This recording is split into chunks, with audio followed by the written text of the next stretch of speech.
तो कैलकुलस में next topic देखते हैं इंटीग्रेशन। तो ये पहला वीडियो है, तो इसमें इंटीग्रेशन का बेसिक कॉन्सेप्ट जो है ना उसको अपन डिस्कस करेंगे। मेथड नहीं डिस्कस करेंगे, है ना। इंटीग्रेशन का मतलब क्या निकलता है ना, उसको डिस्कस करेंगे ताकि आप है ना आगे के वीडियोस को ज़्यादा अच्छे से अप्रिशिएट कर पाएँ। ठीक है। तो कैलकुलस में अभी तक दो मेन टॉपिक्स अपन कर चुके हैं। क्या दो मेन टॉपिक्स अपन ने किए? एक तो लिमिट्स और दूसरा क्या है, डिफरेंशिएशन। ठीक। ये जो लिमिट्स का जो कॉन्सेप्ट है ये कैलकुलस का बेस है ना। ये कॉन्सेप्ट जो है वो मतलब इस कॉन्सेप्ट को डेवलप किए बिना हम ना तो डिफरेंशिएशन कर सकते हैं और ना ही जो हमारा नेक्स्ट टॉपिक है इंटीग्रेशन उसको कर सकते हैं। लिमिट्स जो है वो बेस है कैलकुलस का। ठीक है। तो लिमिट्स का कॉन्सेप्ट हमको डेवलप करने की ज़रूरत क्यों पड़ी कि भाई जैसे यदि तो हमारे फंक्शन इस टाइप के होते थे पहले, है ना, 2x + 1, हम x की चाहे जो एग्जैक्ट वैल्यू डालें, है ना, कोई दिक्कत ही नहीं, है ना। x को हम 1.1 डालें, 1.13 डालें, है ना, 5 डालें, आराम से हमको f(x) की वैल्यू जो है वो मिल जाएगी। ठीक है। फिर हमने देखा है ना जैसे कई फंक्शंस हैं जो कि सपोज किसी एक पॉइंट पे डिफाइंड नहीं है ना, जैसे sin x upon x। sin x upon x हमको मालूम है x = 0 पे डिफाइंड नहीं है। तो फिर हमने क्या किया, लिमिट्स का कॉन्सेप्ट डिवाइस किया कि भाई हमने कहा कि x = 0 पे तो ये फंक्शन डिफाइंड नहीं है, पर यदि x टेंडिंग टू 0, x के बहुत पास, 0 के बहुत पास, हम 0 जो है 0 यहाँ पे है तो हमने कहा भाई हम राइट हैंड साइड से आएंगे तो राइट हैंड लिमिट, और लेफ्ट हैंड साइड से आते हैं तो लेफ्ट हैंड लिमिट, है ना। इन सारे कॉन्सेप्ट्स को अपने डिटेल में वहाँ डिस्कस किया। तो 0 के बहुत पास वाले नंबर पे भी यदि इस फंक्शन की वैल्यू अपने को मालूम चल जाती है तो हमारा काम चल जाएगा। तो फिर हमने तरीके निकाले कि भाई इस तरह के फंक्शंस की वैल्यूज जो हैं, जब x की वैल्यू किसी एक पॉइंट पे, हमने क्या वर्ड यूज किया, टेंड करती है, तो हम कैसे निकालते हैं, उसको निकालने का तरीका हमने देखा, है ना। इस केस में जैसे फॉर एग्जांपल इसकी वैल्यू क्या आई थी, 1 आई थी। तो लिमिट्स के कॉन्सेप्ट में मेन चीज क्या है, मेन पॉइंट क्या है कि कोई भी पॉइंट a, ठीक है, उस पे सपोज फंक्शन जो है वो डिफाइंड नहीं है ना। हॉलो सर्कल बनाया मैंने, इस तरह से कोई आर्बिट्ररी फंक्शन जा रहा है, तो इस पॉइंट के बिल्कुल पास के पॉइंट्स पे फंक्शन की वैल्यू हमको निकालनी आनी चाहिए। तो इसके पास का जो पॉइंट है वो हम किस तरह से चूज करते थे भाई, या तो a - h और या फिर a + h, जहां पे हम बोलते थे कि भाई h जो है वो 0 को टेंड कर रहा है। ये जो h टेंडिंग टू 0 वाला जो कॉन्सेप्ट है ना, ये लिमिट का बेस है, लिमिट के कॉन्सेप्ट का बेस है ये। तो जब हम बोलते हैं कि किसी भी फंक्शन की लिमिट हम निकाल रहे हैं x टेंडिंग टू कोई नंबर a, तो हम बेसिकली क्या कर रहे हैं, हम बेसिकली इस फंक्शन की वैल्यू निकाल रहे हैं किस पॉइंट पे, f a + h, जहां पे h जो है वो 0 को टेंड कर रहा है। ठीक। और फिर कैलकुलस में नेक्स्ट कॉन्सेप्ट हमने क्या देखा, डिफरेंशिएशन। तो डिफरेंशिएशन के कॉन्सेप्ट्स में है ना लिमिट कहाँ पे अप्लाई हुई थी, है ना, उसको देखते हैं। तो डिफरेंशिएशन का कॉन्सेप्ट बेसिकली क्या था, स्लोप ऑफ कर्व, कि किसी भी पर्टिकुलर वेरिएबल का दूसरे वेरिएबल के रिस्पेक्ट में रेट ऑफ चेंज क्या है, यही था। तो इस वाले केस में भी जब तक तो जो वेरिएबल जो चेंज हो रहा है वो सिंपल स्ट्रेट लाइन के रूप में हो रहा है, सपोज, है ना, कोई फंक्शन है यदि a और b के बीच में डिफाइंड है और ये fa और ये fb, ठीक। तो इस फंक्शन का यदि हमको स्लोप निकालना है या रेट ऑफ चेंज निकालना है, तो इसको निकालने के लिए तो स्ट्रेट फॉरवर्ड था fb - fa upon b - a, और ये बेसिकली क्या है, ये वाला एंगल। ठीक है। और a और b के बीच में कोई भी पॉइंट हम ले लें, है ना, a1 a2 a3 कोई भी पॉइंट ले लें, है ना, वहां पे यदि हम स्लोप निकालेंगे तो स्लोप सेम ही आएगा क्योंकि ये स्ट्रेट लाइन है। अच्छा, फिर हमने क्या देखा कि स्लोप निकालने का ये तरीका इस वाले केस में तो ठीक था, पर यदि हमारा फंक्शन जो है वो कुछ इस टाइप का हो जाए, इस टाइप से, तो हम इस वाले कॉन्सेप्ट को नहीं लगा सकते, क्योंकि यदि सपोज, है ना, ये b एंड पॉइंट है, तो यदि इस वाले कॉन्सेप्ट को यूज करके हम स्लोप निकालते हैं तो बेसिकली हमारे पास में क्या आ गया, ये f b minus f a और ये बी माइनस ए, तो हमारे पास में ये वाला एंगल आ गया, ये वाला एंगल आ गया, ये वाला एंगल। पर अब इस पॉइंट पे स्लोप कुछ और है, इस वाले पॉइंट पे अलग है, इस वाले पॉइंट पे अलग है, इस वाले पॉइंट पे अलग है। तो फिर हमने, है ना, किसी भी पॉइंट पे स्लोप निकालने के लिए डिफरेंशिएशन का कॉन्सेप्ट जो है बेसिकली इन्वेंट किया, और उसमें हमने क्या बोला कि d y by d x, है ना, ये वाला एफ फंक्शन जो है, एफ एक्स जो है, यदि y है तो d y by d x जो कि स्लोप के बराबर है, उसको लिमिट्स के टर्म्स में हमने डिफाइन किया, है ना। किस तरह से डिफाइन किया, किसी पॉइंट यदि c, मैं बोल देता हूँ कोई पॉइंट c, है ना, कोई पॉइंट c पे यदि स्पेसिफिक पॉइंट पे यदि हमको स्लोप निकालनी है तो limit h tending to 0 f c plus h minus f c upon h, ये स्लोप हो जाएगी। आप देख रहे हैं यहाँ पे भी लिमिट का कॉन्सेप्ट आ गया। बिना लिमिट के कॉन्सेप्ट के हम डिफरेंशिएशन नहीं कर सकते थे, ठीक। तो इस वाले कॉन्सेप्ट में भी आप अप्रिशिएट करें, ये जो छोटा सा जो इंटरवल है ना, इस छोटे से इंटरवल में फंक्शंस का मैनिपुलेशन और फंक्शंस की वैल्यूज निकालना, वो कोर है, वो बेस है कैलकुलस का, ठीक है। तो अब इंटीग्रेशन देखते हैं। तो जैसे डिफरेंशिएशन के केस में, है ना, डिफरेंशिएशन किसी फंक्शन का, जब किसी भी फंक्शन को हम डिफरेंशिएट करते हैं तो हम क्या बोलते हैं कि हमारे पास में क्या आता है, स्लोप ऑफ द कर्व, है ना, उस फंक्शन का स्लोप आ जाता है जिसको हम फिर किसी भी पॉइंट पे निकाल सकते हैं। तो सपोज कोई फंक्शन जो है वो इस तरह से वेरी कर रहा है ना, ये x और ये एफ एक्स, तो इसका किसी भी पॉइंट पे डिफरेंशियल जो है वो बेसिकली क्या होगा, है ना, ये पॉइंट यदि हम ले लें तो ये वाला जो ट्राइंगल जो बन रहा है ना, ये वाले ट्राइंगल का ये वाला एंगल, है ना, इसका tan थीटा डिफरेंशिएट करते हैं तो हमको यही मिलता है ना, स्लोप जो है वो इस वाले एंगल का tan है। जब हम इंटीग्रेट करते हैं, इंटीग्रेशन जो है वो क्या हुआ, इंटीग्रेशन बेसिकली है area under the curve, area under the curve या एरिया अंडर द फंक्शन, ठीक। तो मतलब क्या निकला है कि यदि सपोज ये फंक्शन है और हमको दो पॉइंट्स दे रखे हैं, पॉइंट ए और बी, तो इस फंक्शन को जब हम इंटीग्रेट करेंगे तो हमारे पास में क्या आएगा, ये एरिया आ जाएगा इस फंक्शन के अंडर में, ये जो स्पेस है इसका एरिया आ जाएगा, ठीक। और डिफरेंशिएशन और इंटीग्रेशन जो है वो आपस में बहुत क्लोजली लिंक्ड है ना। आपको देख करके ये विजुलाइज करना थोड़ा सा मुश्किल है कि भाई आपके दिमाग में आएगा भाई ये तो स्लोप है ना, ये तो एक एंगल है, बेसिकली एंगल का tan थीटा हमने निकाल लिया, ये तो फंक्शन की स्लोप, और एरिया, एरिया तो टोटली डिफरेंट टाइप का कॉन्सेप्ट है। तो स्लोप का, है ना, एरिया से लिंक होना विजुलाइज करना थोड़ा मुश्किल लगता है, ठीक है। पर इसको अभी अपन डिस्कस करेंगे, है ना, कुछ एग्जांपल्स लेके, रियल लाइफ एग्जांपल लेंगे, है ना, उससे आपको क्लियर हो जाएगा कि दोनों के बीच में, है ना, किस तरह का लिंक है, ठीक।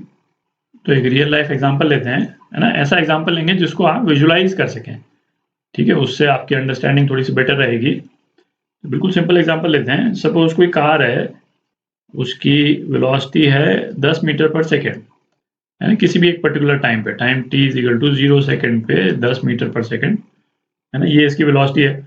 अभी, है ना, मतलब ये वेलोसिटी वेक्टर है, स्पीड स्केलर है, उन सब चीज़ों में ना जाएं, सिंपल सा एग्जांपल अपन ले रहे हैं ताकि इंटीग्रेशन और डिफरेंशिएशन के कॉन्सेप्ट को हम समझ सकें, ठीक है।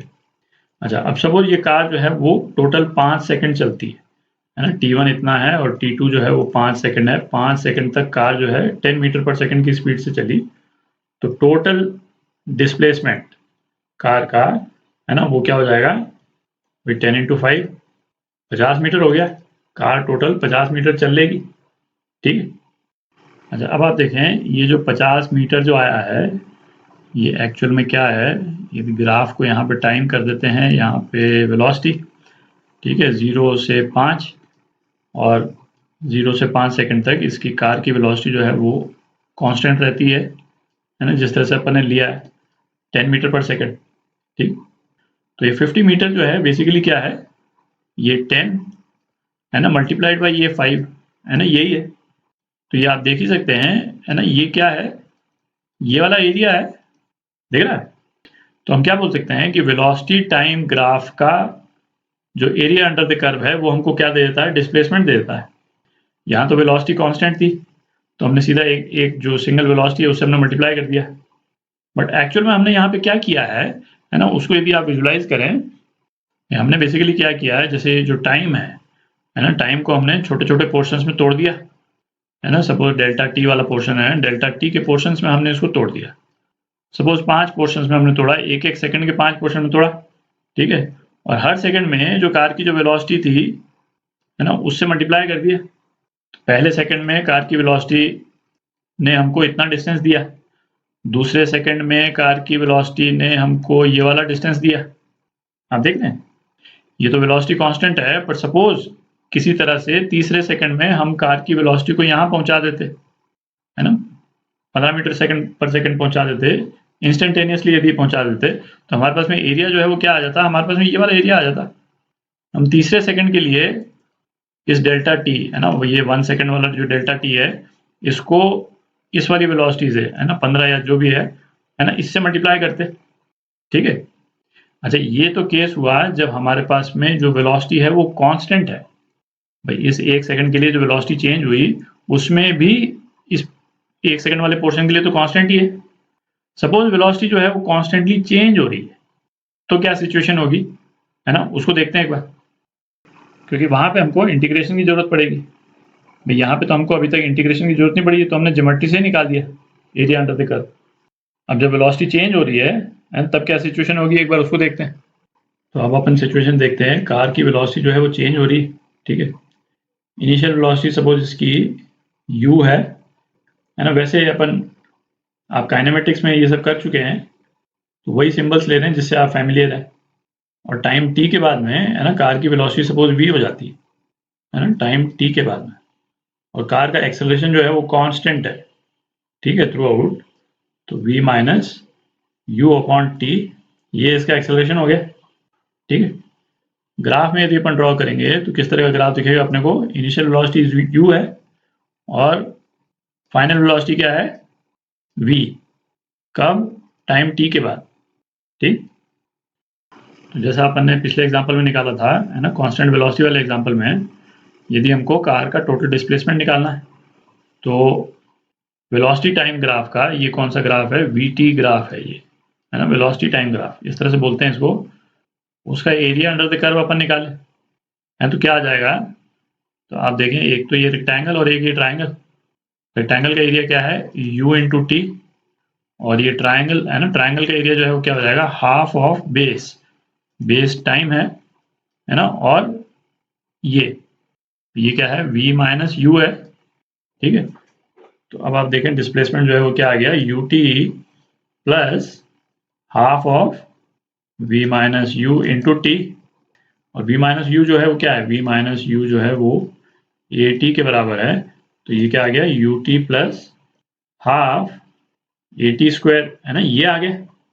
अच्छा, आप काइनेमेटिक्स तो आप कर ही चुके होंगे, है ना, इस वाली इक्वेशन से तो आप फैमिलियर है ना। कांस्टेंट एक्सेलरेशन पे डिस्प्लेसमेंट जो है ये उसकी इक्वेशन है इसकी। तो अब अपन, है ना, ये डिफरेंशिएशन और इंटीग्रेशन के बीच में लिंक क्या होता है ना, उसको अपन देख सकते हैं, है ना। अपन मैथ्स के पॉइंट ऑफ व्यू से देख रहे हैं। ये इक्वेशन जो अपने पास में आई, है ना, ये क्या इक्वेशन आई, ये आई integration of v t curve, है ना, एरिया अंडर द कर्व निकाला ना। और हमने शुरू में क्या बोला था, इंटीग्रेशन क्या है, एरिया अंडर द फंक्शन है। तो बेसिकली ये integration of v t curve आया अपने पास में, ठीक है।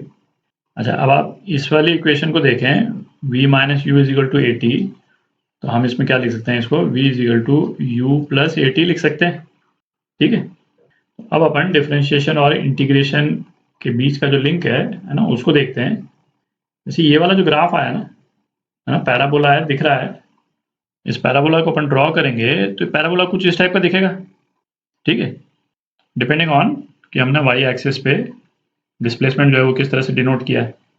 अब इसमें नोट करने वाली चीज क्या है कि यदि ये जो इंटीग्रेशन वाला जो कर्व आया अपने पास में, इसको हम डिफरेंशिएट कर दें, है ना, डिफरेंशिएशन तो आता है अपने को विथ रिस्पेक्ट टू टाइम, यदि अपन डिफरेंशिएट कर दें ds बाई डी टी, ये क्या है अपने पास में, u प्लस, क्योंकि u तो कांस्टेंट है, a भी कांस्टेंट है, हाफ ए स्क्वायर, है ना, मतलब 2t हो जाएगा, और 2 कैंसिल हो गया, तो क्या आ गया, u प्लस ए आ गया, आप देख रहे हैं, तो अपने पास में क्या आ गया, अपने पास में यही आ गया, तो ये तो v ही है। तो आप बोलेंगे ये तो काइनेमेटिक्स में हम पढ़ ही चुके हैं, इसमें खास बात क्या है? खास बात काइनेमेटिक्स की नहीं, खास बात ये है कि इसको जब अपन ने इंटीग्रेट किया है ना, वीटी कर्व को जो अपन ने इंटीग्रेट किया, अपने पास में एक ऐसा फंक्शन आया जिसको यदि हम डिफरेंशिएट करते ना तो ये आ जाता। मतलब क्या, ये येलो वाली लाइन जो है ये क्या है, एसटी ग्राफ है ना, displacement time graph. Displacement time graph का जो स्लोप है हर पॉइंट पे, है ना, वो क्या है, उस पॉइंट पे इस कार की वेलोसिटी, है ना, यहाँ वेलोसिटी कुछ और होगी, v1 v2 v3, आप देख रहे हैं। तो ये तो हमने वीटी ग्राफ का एरिया अंडर द कर्व निकाला उसको इंटीग्रेट करने के लिए। पर किसी भी जनरल ग्राफ को जब हम इंटीग्रेट करते हैं तो हम क्या पूछते हैं कि ऐसा कौन सा फंक्शन होगा जिसको डिफरेंशिएट करने पे हमारे पास में वो फंक्शन आ जाए। आप समझे, मतलब यदि फंक्शन एफ एक्स को हमको इंटीग्रेट करना है, अभी नोटेशन वगैरह पे नहीं जा रहे हैं अपन, है ना, कोई भी फंक्शन है, कोई फंक्शन सपोज इस तरह से वेरी कर रहा है, इस तरह से वेरी कर रहा है, इसको यदि हमको इंटीग्रेट करना है तो हम क्या पूछते हैं कि ऐसा कौन सा फंक्शन होगा जिसको डिफरेंशिएट करने पे हमारे पास में ये एफ एक्स आ जाए। आप देख रहे हैं, क्योंकि इस वाले केस में यही हुआ, दिख रहा है आपको, हमने जब वीटी को इंटीग्रेट किया हमारे पास में ऐसा फंक्शन आया जिसको यदि हम डिफरेंशिएट करते तो हमारे पास में यही आ जाता। तो इसी कारण से ये जो इंटीग्रेशन है इसको एक और नाम से बोलते हैं, है ना, नॉर्मली तो इंटीग्रेशन ही बोलते हैं 99% टाइम, पर इसको एंटी डेरिवेटिव भी बोलते हैं, एंटी डेरिवेटिव, VATIV, ठीक है, एंटी डेरिवेटिव। एंटी डेरिवेटिव है ना, जैसे वर्ड भी सजेस्ट कर रहा है क्या, डेरिवेटिव का उल्टा, और डेरिवेटिव के उल्टे का मतलब क्या निकला कि इंटीग्रेट करने पे जो फंक्शन आए वो ऐसा फंक्शन होना चाहिए जिसको डिफरेंशिएट करने पे ओरिजिनल फंक्शन फिर से आ जाए, जिसका डेमोन्स्ट्रेशन हम देख चुके हैं यहाँ पे, ठीक है। तो इस वीडियो में है ना कंसेप्चुअली अपन ने देख लिया कि इंटीग्रेशन का है ना फिजिकल सिग्निफिकेंस क्या है, ठीक। तो अगले वीडियो में अब अपन देखेंगे है ना उसका नोटेशन वगैरह किस तरह से होता है, और कुछ कॉमन फंक्शंस जिनके इंटीग्रेशन के फॉर्मूला आपको याद रहने चाहिए, है ना, काफ़ी ढेर सारे हैं, वो सब देखेंगे अगले वीडियो में।